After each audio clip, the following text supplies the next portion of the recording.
तो देखो ये क्वेश्चन जो था 3.3 का, लास्ट टाइम हमने क्वेश्चन नंबर 1 के कुछ पार्ट्स किए थे। क्वेश्चन नंबर 1 का थर्ड पार्ट हमने ये खत्म किया था। फोर्थ क्वेश्चन हालांकि तुम लोगों ने कर लिया होगा, मैंने होमवर्क दिया था क्वेश्चन नंबर 1 के बाकी बचे हुए पार्ट्स, बट कुछ कुछ चीजें मुझे बतानी है। देखो इस टाइप का इक्वेशन जब भी आता है तो इसमें एक बहुत ही खास बात है। क्या खास बात है? कि डेसिमल में तो है ही, बट हर एक डिजिट को देखो, कोएफिशिएंट जिनको बोलते हो, वो डेसिमल 1 डिजिट पहले है। देख रहे हो, इसमें भी एक डिजिट पहले डेसिमल है, इसमें भी एक डिजिट पहले डेसिमल है। तो ऐसे इक्वेशंस को सिंपल करने के लिए एक टेक्निक चाहो तो लगा सकते हो। जैसे ये इक्वेशन 1 अगर इसको बोला जाए तो इसको मल्टीप्लाई कर लो 10 से बोथ साइड्स पे, और ये क्लियरली मेंशन कर दो, multiplying by 10 on both sides. 10 से मल्टीप्लाई कर दोगे तो ये हो जाएगा 2x, ये हो जाएगा 3y, और ये 13। डेसिमल का प्रॉब्लम ही सॉल्व हो जाएगा। दूसरी इक्वेशन भी ऐसे ही मल्टीप्लाई कर लो 10 से, तो 4x + 5y = 23। अब इनको बहुत मजे में सॉल्व कर सकते हो, ठीक है। तो ऐसे पॉइंट में भी सॉल्व हो जाएगा, कोई दिक्कत नहीं है, डेसिमल से डरने की कोई जरूरत नहीं है। बट फिर भी अगर आसान बनाना है तो 10 से मल्टीप्लाई कर सकते हो दोनों इक्वेशंस को। क्वेश्चन नंबर 4 तो कर लिया होगा, ये वाला फोर्थ पार्ट सबने कर लिया ना। y = 3, x = 2। Very nice. ये देखो ये फिफ्थ पार्ट है, ये सबने किया है। सर इसमें दोनों साइड स्क्वायर कर देंगे क्या? स्क्वायर कर देंगे? अच्छा, देखो स्क्वायर तो नहीं करेंगे। स्क्वायर क्यों नहीं करेंगे वो समझना पहले। हम क्या पढ़ रहे हैं? लीनियर इक्वेशंस पढ़ रहे हैं, इन 2 वेरिएबल्स पढ़ रहे हैं। तो यहां पे अगर स्क्वायर करोगे तो x की डिग्री 2 हो जाएगी, देख रहे हो ना, मतलब √2x है और प्लस का √3y है = 0। यहां पे स्क्वायर करोगे तनिष्ठ, रूट हटाने के बारे में। देखो स्क्वायर कर तो सकते हो, इक्वेशन सॉल्व करने के लिए कुछ भी कर सकते हो। हालांकि स्क्वायरिंग मना की गई है। जब बड़े होगे, मतलब आगे के क्लासेस में जाओगे, मैं भी तुम्हें बताऊंगा, जब हम क्वाड्रेटिक पढ़ेंगे ना, तो मैं तुम्हें एक कॉन्सेप्ट बताऊंगा, ठीक है। अब तुमने पूछा है तो मैं बता देता हूँ। स्क्वायरिंग करना साफ मना किया हुआ है। स्क्वायरिंग करना अवॉइड करना है, हमको अवॉइड करना है। क्यों अवॉइड क्यों करना है वो सुनो।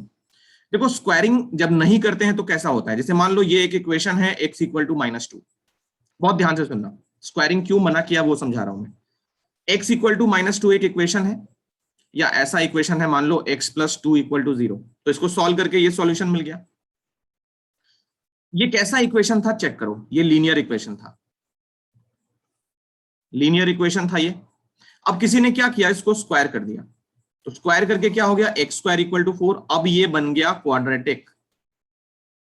तो क्वाड्रेटिक जब बन गया, नंबर ऑफ सॉल्यूशंस की बात अगर की जाए, नंबर ऑफ सॉल्यूशन, तो यहां पे तो एक ही सॉल्यूशन आने चाहिए क्योंकि लीनियर है, डिग्री 1 है, एक ही सॉल्यूशन, और वो सॉल्यूशन क्या होगा, x = -2। बट अब चूंकि ये क्वाड्रेटिक बन गया है तो नंबर ऑफ सॉल्यूशन 2 हो जाएंगे। इस इक्वेशन का सॉल्यूशन है x = -2 और x = +2, क्योंकि ये क्वाड्रेटिक है। तो यहां से x की वैल्यू क्या होगी, √4 तो होगी, बट प्लस माइनस आगे लगाना पड़ेगा, तो +2 -2 दोनों सॉल्यूशन आएंगे। अब प्रॉब्लम ये होती है कि जो ओरिजिनल इक्वेशन थी, मान लो उसको हमने स्क्वायर कर दिया और ये दोनों x की वैल्यू निकाल लिए, तो हम यहाँ पे आंसर लिख देंगे, बट ये गलत हो जाएगा क्योंकि ओरिजिनल इक्वेशन को x = +2 सेटिस्फाई नहीं करेगा। वो x = -2 पे ही सेटिस्फाई होगा। x को -2 रखोगे तो क्या आएगा, -2 = -2, तो ही सेटिस्फाई होगा। +2 पे सेटिस्फाई नहीं हो रहा है, लेकिन हमने क्या कर दिया, स्क्वायर करके काम खराब कर दिया। स्क्वायरिंग हमेशा डिग्री को इंक्रीज कर देती है। तो एक पॉसिबिलिटी होती है कि एक्स्ट्रा रूट भी आ गए होंगे जो ओरिजिनल इक्वेशन को सेटिस्फाई नहीं करते होंगे। तो ऐसे रूट्स का भी एक नाम है, इसको बोलते हैं एक्सट्रानियस रूट। ये एक्सट्रानियस रूट्स होते हैं जो इक्वेशन को सॉल्व करके तो आते हैं बट ओरिजिनल इक्वेशन को सेटिस्फाई नहीं करते। ऐसे रूट्स को बोलते हैं एक्सट्रानियस रूट। यही रीजन है मैथ्स में स्क्वायरिंग अवॉइड करनी होती है। अगर मान लो रूट वाले इक्वेशन सॉल्व करने हैं, स्क्वायरिंग के अलावा कोई ऑप्शन नहीं होता है। जैसे मान लो ऐसा इक्वेशन हमको सॉल्व करना है, 3x + 5 रूट के अंदर है, +2x ये भी रूट के अंदर है, = 10। जस्ट इमेजिन ये इक्वेशन है, इसको बिना स्क्वायरिंग किए हम सॉल्व कर ही नहीं सकते। इस इक्वेशन को बिना स्क्वायरिंग किए हम सॉल्व कर ही नहीं सकते, और यहां पे मैं बोल रहा हूं स्क्वायरिंग मना की गई है। तो देखो दोनों में क्या है, मैं कंफ्यूजन दूर कर देता हूं। पहली चीज, नॉर्मल प्रोसीजर में स्क्वायरिंग मना की गई है, लेकिन अगर तुम्हारे पास स्क्वायरिंग ही एक ऑप्शन है और कोई ऑप्शन नहीं दिखता हो तो स्क्वायरिंग करो, बट ये एक्स्ट्रा रूट को जरूर चेक कर लिया करो कि कहीं कोई एक्स्ट्रा रूट तो नहीं आ गया है। कहने का मतलब आंसर जब भी आता है तो उसको इक्वेशन में डाल के चेक कर लो कि वो सेटिस्फाई करता है कि नहीं करता है। तो स्क्वायरिंग करो, लेकिन ये काम करना मत भूलना, क्योंकि पॉसिबिलिटी होती है इसकी डिग्री शायद कहीं बढ़ गई हो, तो एक्स्ट्रा रूट 1-2 आ गया हो, वो ओरिजिनल को सेटिस्फाई ना करे। तो जब भी स्क्वायरिंग करेंगे आंसर को क्रॉस चेक कर लेना, ठीक है। ये वैसे मैं तुम्हें बाद में बताता, स्क्वायरिंग इसलिए मना की गई है। तो यहां देखो, यहां तो हमें स्क्वायरिंग करने की जरूरत भी नहीं है, यहां हमें स्क्वायरिंग करने की जरूरत भी नहीं है। देखो कैसे करना है इसको।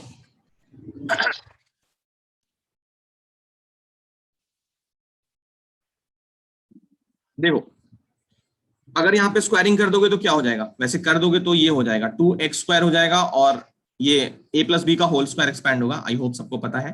तो a² हो जाएगा 2x², b² हो जाएगा 3y², और 2√6xy भी आ जाएगा, 2ab भी तो आएगा ना। तो ये चीज तुम्हें देखो, डिग्री यहाँ पे 2 हो गई है, हम पढ़ रहे हैं लीनियर, ये क्वाड्रेटिक बन गया, ऐसा काम नहीं कर सकते। तो स्क्वायरिंग नहीं करना यहाँ पे, ठीक है। पहली इक्वेशन ये हो गई। देखो इस इक्वेशन में ना मैं तुम्हें एक बहुत स्पेशल बात बताऊंगा, इसीलिए मैं इसको पूरा लास्ट तक सॉल्व कर देता हूं। हालांकि मैं उम्मीद करता हूं तुम में से बहुतों ने इसको सॉल्व कर लिया होगा। किसी ने सॉल्व किया है? Yes sir. तो मैंने कोशिश की थी। कोई बात नहीं। देखो अच्छा पुलकित, आंसर क्या मिला था बता सकते हो? सर मेरे को पता नहीं, मैंने चेक नहीं किया था, एक बार बता रहा हूँ। देख के बताओ। सर मैंने भी ट्राई किया था इस क्वेश्चन को। कोई बात नहीं, बिल्कुल घबराने की जरूरत x = 2 और y = 3। गलत है। सर इसमें मेरा आंसर 0 आया, फॉल्स X- स्टेटमेंट निकल गई, तो नो सॉल्यूशन आ गया। तुम कुछ और जगह पहुंच गई। देखो पुलकित, आंसर गलत है, आई एम सॉरी, ये आंसर गलत है। देखो मैं सॉल्व कर रहा हूं, बहुत ध्यान से सुनो। मैं तुम्हें इस क्वेश्चन में एक बहुत ही बड़ी बात बताऊंगा, बहुत ही स्पेशल बात बताऊंगा, ठीक है। बट उससे पहले क्वेश्चन को सॉल्व करना और देखना भी, लिखना बिल्कुल भी मत। देखो ये √2x, x पे रूट नहीं है, इसका ध्यान रखना। x पे रूट हो जाएगा तो फिर वो लीनियर इक्वेशन नहीं रहेगी। ये फर्स्ट इक्वेशन, और दूसरी इक्वेशन √3x - √8y = 0। हमें करना है कौन से मेथड से? सब्स्टिट्यूशन मेथड से। फ्रॉम इक्वेशन 1, मैं थोड़ा फास्ट चलूंगा, कोई दिक्कत तो नहीं है ना। √2x = -√3y। चलो तो x की वैल्यू मिली -√3/√2 इंटू y, x की वैल्यू मिल गई, थर्ड इक्वेशन। अब इस x की वैल्यू को इक्वेशन 2 में पुट करना है। तुम लोग लिख लेना putting the value of x, वो सब लास्ट टाइम मैंने बता दिया था। मैं डायरेक्टली पुट कर रहा हूं इक्वेशन 2 में, इस वाले में। देखो √3 इंटू x की जगह पे ध्यान से देखो, -√3/√2 इंटू y -√8y = 0। कोई परेशानी नहीं होगी यहां तक। तो माइनस का 3y/√2 और -√8y = 0। ये 3 कहां से आ गया? √3 इंटू √3, 3 हो गया। दोनों ही टर्म्स में y है, देख रहे हो अच्छे से। तो एक काम करो, यहां से माइनस का y कॉमन कर लो, यहां से और यहां से माइनस का y कॉमन कर लो। तो यहां बचेगा 3/√2 + √8 = 0। देखते रहना आगे। तो ये हो गया -y, क्योंकि इस ब्रैकेट में कांस्टेंट टर्म नहीं है, सॉरी वेरिएबल टर्म नहीं है इस ब्रैकेट में, तो ये पूरा एक कांस्टेंट नंबर है ना। अब ये कांस्टेंट नंबर क्या कर रहा है, बहुत ध्यान से सुनो, ये पूरा कांस्टेंट नंबर y के साथ इनटू में है, y को मल्टीप्लाई कर रहा है। तो अगर इस कांस्टेंट नंबर को हम राइट साइड पे ले जाएंगे तो पूरा का पूरा 0 को डिवाइड करेगा। अब तो ये सब जानते हैं, 0 को किसी भी नंबर से डिवाइड करोगे रिजल्ट 0। -y अगर 0 है तो y कितना हो जाएगा? 0। y 0 हो जाएगा। अब इक्वेशन 3 में देखो, x = -√3/√2 इंटू y की वैल्यू 0। तो 0 इंटू एनीथिंग, ये तो एक नंबर है, 0 इंटू एनीथिंग, x भी 0 आ जाएगा। तो लास्ट में आंसर मिला x = 0 एंड y = 0। ठीक है, इसको पहले कॉपी कर लो, फिर क्या स्पेशल बात है वो मैं बताऊंगा। कॉपी करो जल्दी से। मैंने इस क्वेश्चन का आंसर निकाला है, तो आंसर मिला है x = 0, y = 0। अब समझो ये आंसर क्या है। देखो इन दोनों इक्वेशन में एक बहुत ही खास बात है। अगर इन दोनों इक्वेशंस को इस तरीके से लिखा जाए, a1x + b1y, यहाँ पे कांस्टेंट टर्म नहीं है, देख रहे हो, पहले में भी कांस्टेंट टर्म नहीं है, दूसरे में भी कांस्टेंट टर्म नहीं है। तो ये इस टाइप का हो गया पहला इक्वेशन। दूसरी इक्वेशन है a2x plus b2y equal to 0, इसमें भी कांस्टेंट टर्म नहीं है, c1 भी 0 है और c2 भी 0 है, no constant term, no constant term. ठीक, अब सुनो क्या होता है। एक इक्वेशन लेते हैं हम लोग, 3x plus 4y equal to 0, constant term नहीं है इसके अंदर। तो देखो क्या होता है, तुम्हें पता है इसका जब ग्राफ बनाते हैं, किसी भी इक्वेशन का जब ग्राफ बनाते हैं, जैसे x plus y equal to 10 है, इसका जब ग्राफ बनाएंगे तो एक रैंडम पॉइंट पकड़ लो जो इस लाइन पे लाई करता है।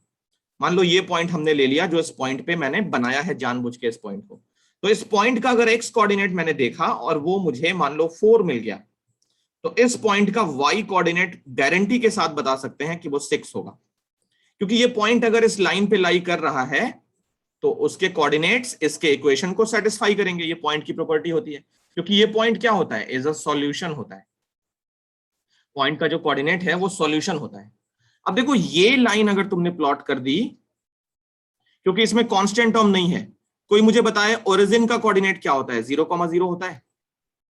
Yes. तो ओरिजिन पे x भी 0 होता है, y भी 0 होता है। जरा रख के देखो यहाँ पे, x को 0 पुट करो, y को 0 पुट करो, क्या left hand side right hand side equal आ रही है? ये तो 0 प्लस 0 है, equal to 0 equal to RHS। तो मतलब x equal to 0 y equal to 0 क्या कर रहा है, इसका सॉल्यूशन बना दे रहा है। और x equal to 0 y equal to 0 क्या होता है, ओरिजिन का कोऑर्डिनेट होता है। तो जो भी लाइन जिसमें कांस्टेंट टर्म ना हो वो कहां से पास करती है, ओरिजिन से। ये बात क्लियर हुई, बोलो। सर मेरे को याद आ गया, जब हमारी फर्स्ट इंटरेक्शन हुई थी तो आपने बताया था किसी इक्वेशन में कांस्टेंट टर्म नहीं है तो सीधा x equal to 0 y। Very nice.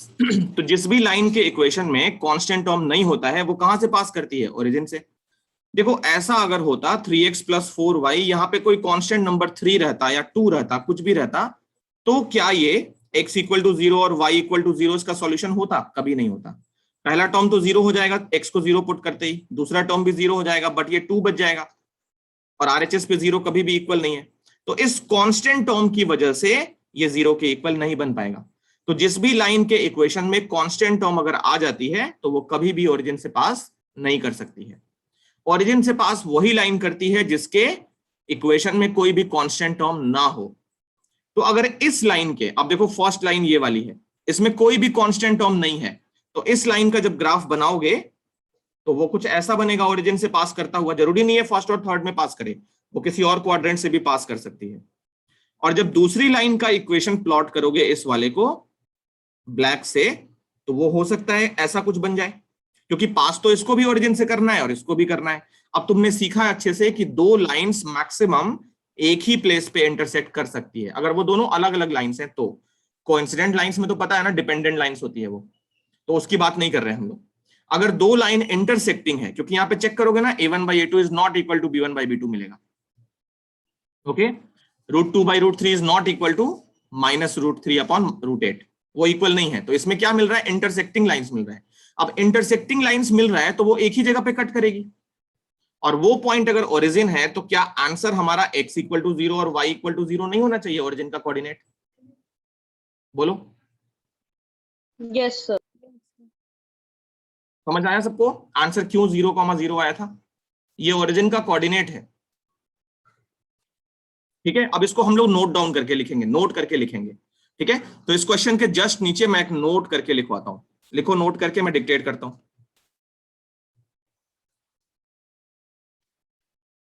लिखो, एनी लाइन, मैं भी लिखता हूं, ठीक है, मेरी राइटिंग शायद नहीं पढ़ पाओगे तो मैं जो बोल रहा हूं उसको लिखो। Any line will pass through origin if it does not have any constant term.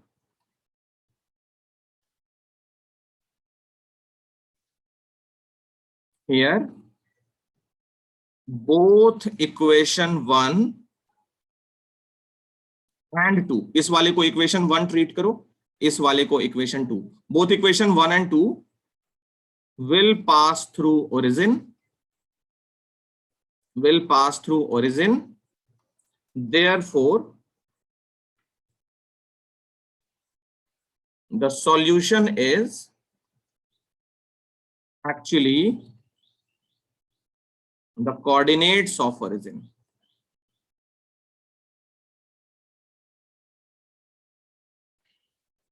That is x equal to 0 and y equal to 0. यही हमारा आंसर था.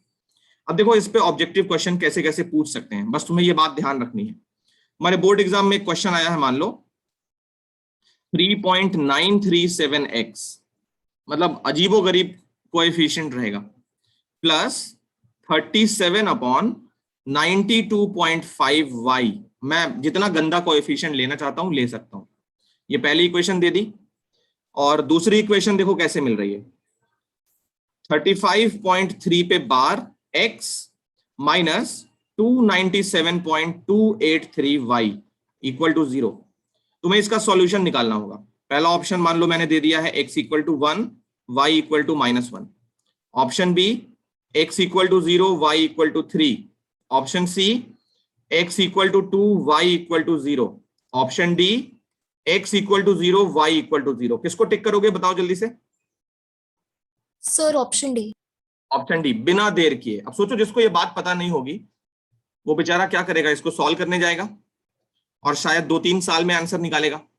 आंसर उसका भी 0 और y भी 0. उसका आंसर भी यही आएगा, x equal to 0, y equal to 0. जैसे पीछे वाला एग्जांपल ले लो. इस क्वेश्चन का सॉल्यूशन जब मैंने बनाया था तो उसको एग्जांपल के तौर पे ले लो. कितना टाइम लगा था रूट वाले इक्वेशंस को सॉल्व करके? आंसर हमारा तो 0,0 ही आया था ना. तो ये बात अगर पता होती हमको, कौन सी बात, ये वाली, कि दोनों इक्वेशन में अगर कांस्टेंट टर्म नहीं है. अच्छा ये मत बोलना कि पहली इक्वेशन में अगर कांस्टेंट टर्म नहीं है और दूसरी इक्वेशन में कुछ ऐसा है तो इसका भी 0,0 होगा, इसका 0,0 नहीं होगा. पहली इक्वेशन पास करेगी ओरिजिन से. पहली इक्वेशन ऐसी हो सकती है बट जरूरी नहीं है दूसरी इक्वेशन भी ओरिजिन से पास करे. वो कहीं यहां से पास कर जाएगी और ये सॉल्यूशन हो जाएगा. ठीक है, तो इसका 0,0 मत लिखना. दोनों के दोनों इक्वेशन ओरिजिन से पास करेंगी तभी 0,0 सॉल्यूशन बैठेगा. तो इसका बहुत ही स्पेशल ध्यान रखना. ये बहुत लाजवाब कॉन्सेप्ट था. कॉपी कर लो जल्दी से, हम आगे चलेंगे. ठीक है, तो अब चलते हैं आगे. 6th पार्ट भी एलसीएम लेके आसानी से सॉल्व हो जाएगा. सब्स्टिट्यूशन मेथड तो पूरा खत्म कर लेंगे बट उससे पहले क्वेश्चन नंबर 2, एक्सरसाइज 3.3 का क्वेश्चन नंबर 2. देखो क्या करना है, ये मैं होमवर्क दे रहा हूं, समझ लो. इसको घर पे करना है, सॉल्व करना है इन दोनों इक्वेशंस को. पहली इक्वेशन लिखी है 2x + 3y = 11, ये फर्स्ट इक्वेशन है. दूसरी इक्वेशन 2x - 4y = -24, ये इक्वेशन नंबर 2 है. आगे ये कहते हैं and hence find the value of m. पहले तो बोला है सॉल्व करो इन दोनों इक्वेशंस को. तो जैसे ही सॉल्व करोगे x और y की वैल्यू हाथ में आ जाएगी. ये तो मिल गया, तो सॉल्व करने वाला काम हो गया.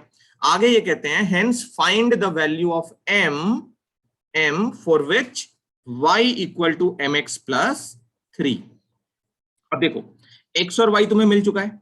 यहां पे y की वैल्यू डाल देना ये वाली, यहां पे x की वैल्यू डाल देना ये वाली. जब x और y यहां पे डाल दोगे तो ये क्या बन जाएगा, इक्वेशन बन जाएगा वन वेरिएबल में and the variable will be what m. Equation in one variable m. उसके बाद तुम क्या करना, m के लिए सॉल्व कर लेना. क्लियर बोलो. Yes sir. तो क्वेश्चन नंबर 2 तुम्हारे लिए होमवर्क है, इनको करना. जो भी मैं होमवर्क देता हूं अगर सॉल्व नहीं होता है तो अगली क्लास पे पूछ लेना. ठीक है, मैं डांटूंगा नहीं. हाँ बताऊंगा नहीं बताऊंगा अलग बात है बट पूछ जरूर लेना. तो क्वेश्चन नंबर 2 तुम्हारे लिए होमवर्क है. जिसको हिंट नोट करना है कर चुका होगा अभी तक. हम लोग चल रहे हैं आगे. क्वेश्चन नंबर 3 भी है शायद इसमें. एलिमिनेशन मेथड की हेडिंग बनानी है. चलो हेडिंग बनाओ, एलिमिनेशन मेथड. अलजेब्राइक मेथड का सेकंड पार्ट है ये, एलिमिनेशन मेथड. ऊपर हेडिंग बनाओ एलिमिनेशन मेथड. मैं एक क्वेश्चन कराता हूं, पिछले बार की तरह ही करेंगे. पहले मैं 10 से 12 लाइन का जगह छुड़वाऊंगा. 10 से 12 नहीं, इसमें 4 से 5 लाइन जगह छोड़ना होगा. फिर ये तुम्हें जो मैं अभी करवाऊंगा वो कॉपी करना होगा. फिर मैं स्टेप्स वाइज समझा के इसके नोट्स बनवा दूंगा. तो देखो एक क्वेश्चन करते हैं हम लोग. एलिमिनेशन मेथड पे एक क्वेश्चन करते हैं. बहुत कमाल का मेथड है और हम में से सारे एलिमिनेशन मेथड से ही सॉल्व करते हैं अगर हमारी चॉइस है तो. नाम लिख के आएगा फिर तो हमें उस मेथड से करना पड़ेगा. तो एक क्वेश्चन लेते हैं 3x + 7y = 10, फर्स्ट इक्वेशन. और दूसरी इक्वेशन मान लिया हमने 5x plus 8y equal to 13। ये दो इक्वेशन लिया है, मान लो हमें इससे सॉल्व करना है एलिमिनेशन मेथड से। बहुत ध्यान से सुनो।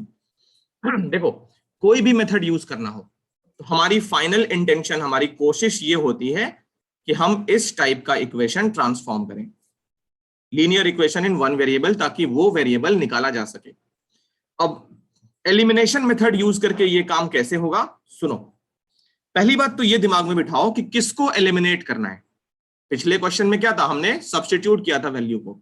अभी हमें दोनों में से एक वेरिएबल को पहले एलिमिनेट करना होगा।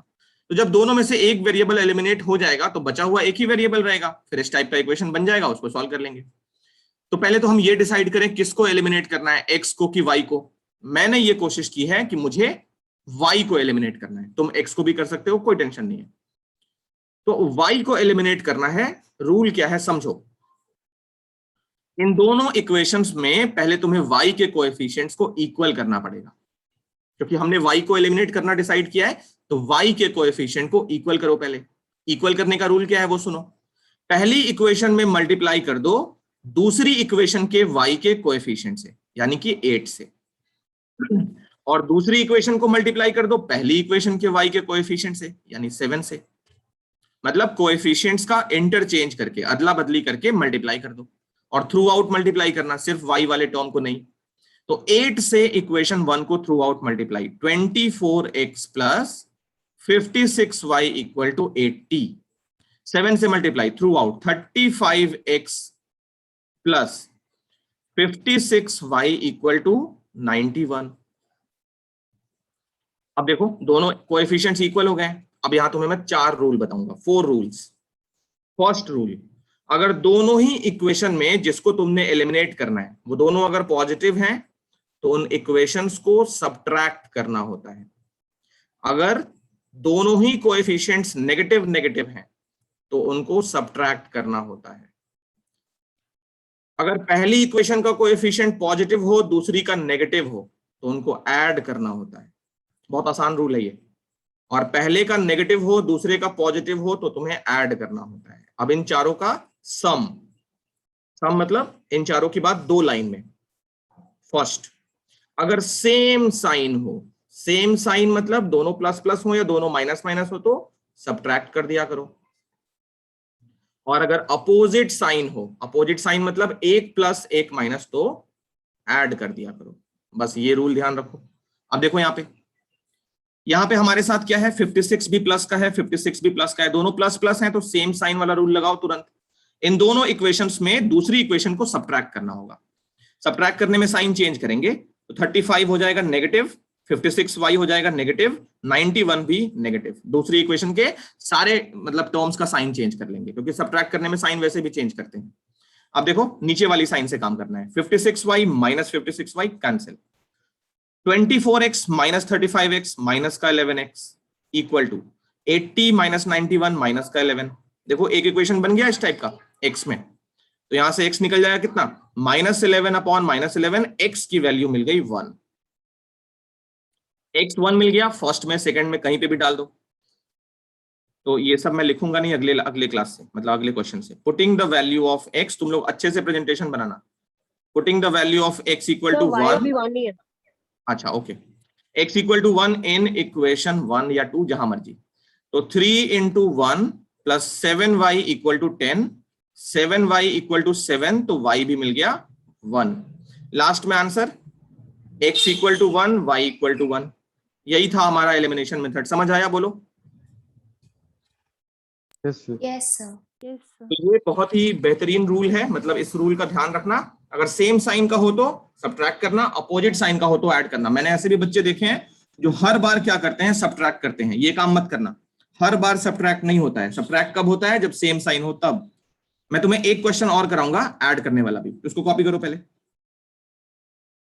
और फिर मैं एक्सरसाइज के क्वेश्चंस तुम्हें करने को दूंगा एज यूजुअल। जल्दी कॉपी करो पहले। चलें आगे, देखो एक क्वेश्चन और करते हैं, ठीक है? अभी 5 लाइन की जगह छोड़ के रखना। एक क्वेश्चन और करते हैं। 13x plus 2y equal to 15, पहली equation. 7x minus 5y equal to 2। देखो फिर से हमें y एलिमिनेट करना है, तो पहली इक्वेशन को मल्टीप्लाई कर लिया 5 से और दूसरी को कर लिया 2 से, कोएफिशिएंट्स क्रॉस करके, उल्टा करके, इंटरचेंज करके। तो सर यहाँ 13 पर इंटू एक चीज पूछनी है, -5 से मल्टीप्लाई करेंगे या +5 से? +5 कोएफिशिएंट 5 मतलब कोएफिशिएंट तो -5 है, हम 5 से मल्टीप्लाई करेंगे। तो फर्क नहीं पड़ता, -5 भी कर सकते हैं। नहीं, बट रूल सिखाना है, जो रूल मैंने बताया है उसको मैं फॉलो करवाऊंगा। तो -5 से मत करो, ठीक है, +5 से ही करो। -5 से करोगे खामखा x भी नेगेटिव होगा, ये 15 भी नेगेटिव होगा, तो शायद माइनस बैलेंस करने में कहीं कुछ गलत हो जाए। 5 से ही करो, ठीक है। तो 13 into 5 65x, 5 into 2 10y equal to 75, और 2 से करोगे तो 14x minus 10y equal to 4। चलो देखो अब यहां पे ये क्या हो रहा है, एक प्लस है एक माइनस है, देख रहे हो ना। तो अपोजिट साइन में क्या करते हैं, ऐड करते हैं, इनको हम ऐड करेंगे। ऐड करने पे देखो ये कट गया, ये कितना हो जाएगा 79x इक्वल टू 79। x की वैल्यू क्या मिल गई 1। x अगर 1 मिल गया तो फर्स्ट सेकंड कहीं पे भी डाल दो। 13 into 1 plus 2 into y equal to 15, तो y भी हमारा कितना आ गया 1 आ गया। बट हर समय x और y 1 1 नहीं आएंगे, तो मैं क्वेश्चन ऐसे देता हूं कि सिंपल आंसर आए, बट तुम्हारा आंसर कुछ और भी हो सकता है, ठीक है। तो ये भी लिख लो।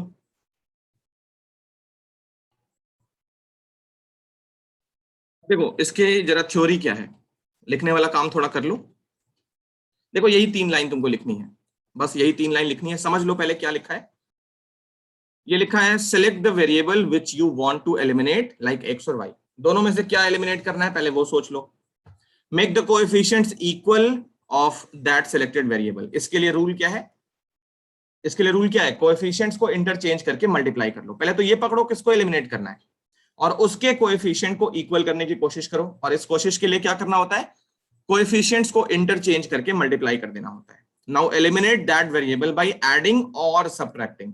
तो एडिंग में क्या रखना है, सेम साइन रहेगा तो ऐड करना है, सेम साइन पे ऐड करना है, अपोजिट साइन पे सबट्रैक्ट करना है। तो ये 3 लाइंस तुम्हें लिखने हैं उन जगहों पे। इन तीनों लाइंस को लिख लो, ये एग्जांपल मत लिखना, हम लोग एग्जांपल कर चुके हैं। लिख के बताओ, फिर हम एनसीईआरटी के क्वेश्चंस करेंगे। देखो एनसीईआरटी के क्वेश्चंस होंगे 3.4, मैं 1-2 क्वेश्चन कराऊंगा, ठीक है, और ज्यादा नहीं करना है, मतलब तुम्हें घर पे करना होगा बहुत ज्यादा, क्योंकि क्लास में हम और कुछ भी करेंगे। तो 3.4 question number 1, solve the following pair of linear equations by elimination and substitution. तुम्हें सिर्फ करना है किससे, एलिमिनेशन से। सब्स्टिट्यूशन से हम ऑलरेडी कर चुके हैं इन्हीं क्वेश्चंस को। तो इस क्वेश्चन को जरा करके देखो एलिमिनेशन मेथड से। फर्स्ट में कितने पार्ट है कोई बताओ मुझे। 4 पार्ट। कितने, 4। ठीक है, तो एक काम करो, फर्स्ट और सेकंड कर लो इसका, फर्स्ट कर लो एंड सेकंड कर लो, third and fourth will be homework.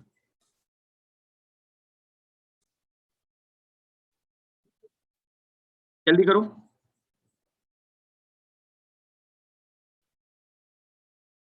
करो करो जल्दी करो, फर्स्ट एंड सेकंड कर लो, थर्ड फोर्थ होमवर्क। कितना करके बताओ, करते हैं। देखो एलिमिनेशन मेथड भी सीख लिया हमने, फर्स्ट के बचे हुए पार्ट्स तुम लोग कर लेना, क्वेश्चन नंबर 1 के बचे हुए पार्ट्स तुम लोग कर लेना। एक न्यू हेडिंग बनाओ, कंपैरिजन मेथड, 2 मिनट का मेथड है तो ये भी सीख लेते हैं। कंपैरिजन मेथड हेडिंग बनाओ जल्दी से। क्रॉस मल्टीप्लिकेशन हम लोग अगली क्लास पे कर लेंगे, तो सारे मेथड्स हम सीख लेंगे, फिर उसके बाद नंबर आएगा वर्ड प्रॉब्लम्स का जो हमने स्टार्ट से छोड़ा है। कंपैरिजन मेथड देखो, एक क्वेश्चन लेते हैं, फर्स्ट इक्वेशन, दूसरी इक्वेशन, बहुत ही आसान मेथड है। देखो क्या है, वर्ड ही बता देगा हमें करना क्या है। कंपैरिजन मेथड में कंपेयर करना है। तो देखो फ्रॉम इक्वेशन 1 कोई भी एक वेरिएबल निकाल लो इन टर्म्स ऑफ अदर। तो 3x equal to 1 plus 2y और x equal to 1 plus 2y upon 3, equation number 3। दूसरी इक्वेशन से भी x निकालो, from equation 2 7x is equal to 10 minus 3y and x equal to 10 minus 3y upon 7। Comparison method, तो ये भी x की value है और ये भी x की वैल्यू है, इनको हम कंपेयर कर सकते हैं, इक्वेट कर सकते हैं। फ्रॉम 3 and 4, ये मेथड एनसीईआरटी में नहीं दिया है।